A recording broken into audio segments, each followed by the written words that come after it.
नमस्कार, मैं हूं आपके साथ शिप्रा सैनी और आप देख रहे हैं दिल्ली 99।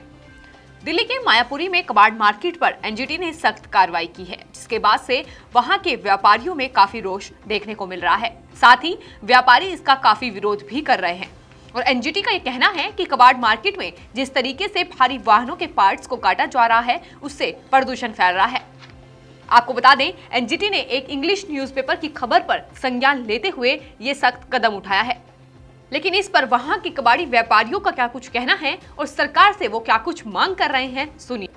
नमस्कार, मैं हूं चांदनी सिंह और आप देख रहे हैं दिल्ली 99। इस वक्त हम मौजूद हैं मायापुरी फेज 2 में, जहां पर हम जैसे कि आप देख सकते हैं यहां पे लोगों का तादाद लगा हुआ है। तो इनसे हम बात करते हैं कि आखिरकार क्या समस्या है। तो सर, क्या आप बताना चाहेंगे कि क्या समस्या है जो इतने वीर लगे हुए हैं यहाँ पे? समस्या ये है जी, एक सिंगल आदमी की रिट पिटीशन पे या अखबारों की खबरों से हमारे ऊपर इन्होंने एनजीटी ने एक्शन ले लिया कि आप यहाँ पोल्यूशन फैलाते हैं, जबकि यहाँ पोल्यूशन कोई नहीं है।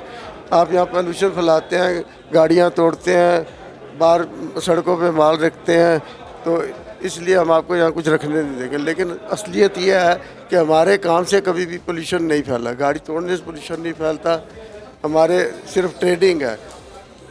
कुछ दिन पहले यहाँ पे रेडिएशन का कांड हुआ था, लेकिन वो हुआ था D1 to 3 में, वो भी गवर्नमेंट की गलती थी, हमारी गलती नहीं थी। गवर्नमेंट ने मशीन ऑक्शन की थी, उसमें से रेडिएशन निकली थी, तो उस करके इन्होंने किसी एक परत, मैं जानता नहीं, पारसनाथ नाम के आदमी ने रेडिएशन डाल दी एनजीटी में। तो उन्होंने हमारे ऊपर इतना तगड़ा एक्शन ले लिया कि हमारे ऊपर उन्होंने ना बार 1 इंच माल नहीं रखने देते, हमें कोई काम नहीं करने दे रहे, बिल्कुल ही लोगों की रोजी रोटी छीन ली है। और हम कम से कम 75 में भी पहले हम उजड़ के ही आए हुए हैं। इमरजेंसी में हमें मोतिया खान से उठाया था और यहाँ ला के बैग फेंका था। ना यहाँ कोई इंफ्रास्ट्रक्चर था, ना सड़कें थी, ना पानी था, आज भी पूरा इंतज़ाम नहीं है। लेकिन किसी तरीके हमने यहाँ आके अपनी रोज़ी रोटी शुरू की, लेकिन उसके बाद ये हाल है कि आज बिल्कुल हमने मोहताज कर दिया इन लोगों ने। जैसे कहा गया है कि पोल्यूशन को लेके ये मतलब एक्शन लिया गया है, तो आपको क्या लगता है कि पोल्यूशन इससे पहले कोई नोटिस मिला था आपको कि हाँ पोल्यूशन फैल रहा है तो आप कम कीजिए? हमें जितनी भी खबरें मिली हैं अखबार के थ्रू मिली हैं, न्यूज़ के थ्रू मिली हैं, हमें नोटिस नहीं दिया गया कि आपके साथ ऐसा किया जाएगा। हाँ, मीटिंग 1-2 दिन उन्होंने बुलाई थी, तो उसमें हमारे आदमी गए थे दोनों, लेकिन ये इमीडिएट एक्शन, इतना बड़ा एक्शन हमें नहीं मालूम था कि होगा। तो सर, आगे आपको सरकार से क्या मांग है या फिर एमसीडी से क्या कुछ कहना चाह रहे हैं? क्योंकि अगर हम बात करें तो एमसीडी में बीजेपी का सरकार है, तो वहीं अगर हम बात करें तो केजरीवाल आम आदमी पार्टी का सरकार है, तो इसमें कुछ केजरीवाल का कांड है न एमसीडी का। ये एनजीटी जो है वो सेंटर के अंडर है और उनके जो जज हैं गोयल साहब हैं, तो ऑर्डर उनके हैं, उन्होंने दिल्ली इनको दिया, दिल्ली को गवर्नमेंट को दिया, उन्होंने एमसीडी को दिया, उन्होंने डीपीएससीसी को दिया है, उन्होंने सीटीपीटी को दिया, उनके ऑर्डर से सब कुछ हो रहा है, इनका अपना पर्सनल कुछ नहीं है। फिर आगे आपका क्या मांग है सर? आगे हम कर ही नहीं सकते जी, कोर्ट के आगे क्या करेंगे, हम तो अपील ही करेंगे या रिव्यू पिटीशन डालेंगे, कुछ तो करेंगे, रोटी तो हमने खानी। सर, आपका क्या कुछ कहना? ये जंक मार्केट है। जंक मार्केट में मोतिया खान से हमें यहाँ शिफ्ट किया गया पुरानी गाड़ियाँ डिस्पोज करने के लिए। जब मोतिया खान से इधर हमें जगह दी है, इसीलिए दी थी कि वहाँ की जगह कम पड़ती थी और उन्होंने कहा कि आपको अलग सी जगह देते हैं गाड़ियाँ तोड़ने के लिए। अब गाड़ियाँ तोड़ने के लिए हमें ये जगह दी है। अब मुश्किल से हम लोग यहाँ पे सेटल हो रहे हैं।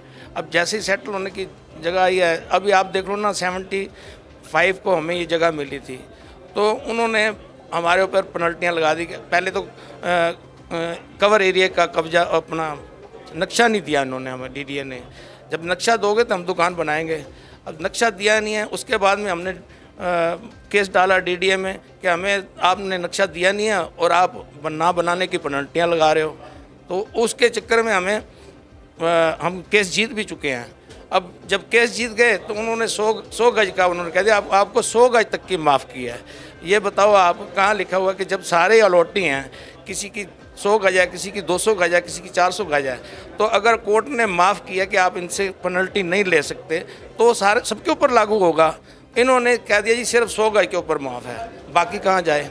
उनके अभी तक ना तो कोई रजिस्ट्री हुई है और ना वो दुकान बना पा रहे हैं। तो ये गवर्नमेंट के बच्चों को बसाना है कि इनको उजाड़ना है। हम तो गवर्नमेंट को रिक्वेस्ट करते हैं कि हमारी तरफ ध्यान दिया जाए।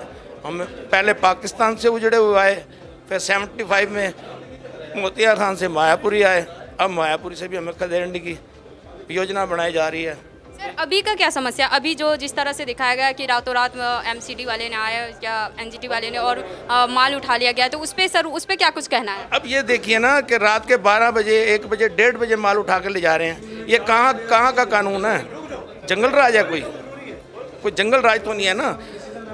12 घंटे की ड्यूटी होती है, आप दिन के टाइम काम करो ना तो वो जो मजदूर है अपना एम्प्लॉय हैं उनको तो ऑर्डर दे देते ऊपर वाले। सर किस बेस पे ये रेड मारा गया था? मैडम ये जो है ना, हमारे पास गाड़ी तोड़ने के लिए जगह नहीं है। मेन जो हमारा पर्पस है ना, हमारे को गाड़ी काटने के लिए जगह चाहिए। काफ़ी यहाँ पर ग्राउंड है, डी ब्लॉक में खाली पड़ा है, और पीछे एक इधर साइड रोड के उस तरफ भी सीएनजी के पंप के साथ वो ग्राउंड है, वो भी खाली पड़े हैं।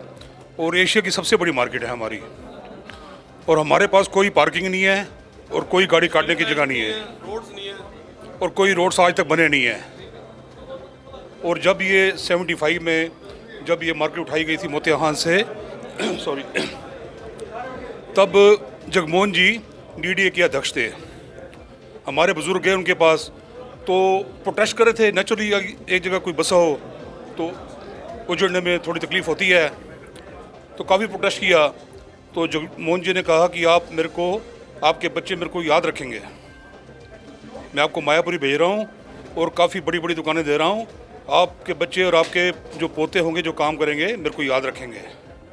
अभी सर अभी क्या मांगे आप लोगों का? मैडम जैसे ये एनक्रोचमेंट की बात है, जो पार्ट्स का आकार बढ़ा है और दुकानों की जो आकार है वो दुकानें छोटी हैं, और जो गाड़ी काटने की समस्या है उसके लिए हमारे को एक स्थान मिलना चाहिए। जो खाली पड़े हैं, जिसमें पत्थर वत्थर पड़े हैं लेकिन वो काम नहीं आ रहे, वो स्थान हमारे को दे दो गाड़ी काटने के लिए। और जो बाहर से जो माल आता है उसके लिए हमारे को जगह चाहिए, ताकि जो बाहर से माल है वो हमारा उतर सके, और पार्किंग के लिए हमारे को जगह चाहिए, ये हमारी डिमांड है। और इतने कि एशिया का ही सबसे बड़ा मार्केट है, तो आपको लग रहा है कि कहीं ना कहीं इस काम से पोल्यूशन फैल रहा है? क्योंकि दिल्ली वैसे भी पोल्यूशन में बहुत आगे निकल चुका है। मैडम पोल्यूशन जो फैलता है ना, इंडस्ट्री से फैलता है। जो प्लास्टिक का काम है, रबड़ का काम है, सबसे मेन जो पोल्यूशन का कारण है वो है जो गाड़ियाँ 700 गाड़ियाँ डेली, नई गाड़ियाँ जो दिल्ली में प्रवेश करती हैं। 700 गाड़ी का मतलब है 21,000 गाड़ियाँ पर मंथ, और 2.5 लाख गाड़ियाँ पर एनम, पूरे साल में 2.5 लाख गाड़ी आती हैं। वो गाड़ी आती हैं और गाड़ियों की संख्या बढ़ रही है, जिससे जाम हो रहा है।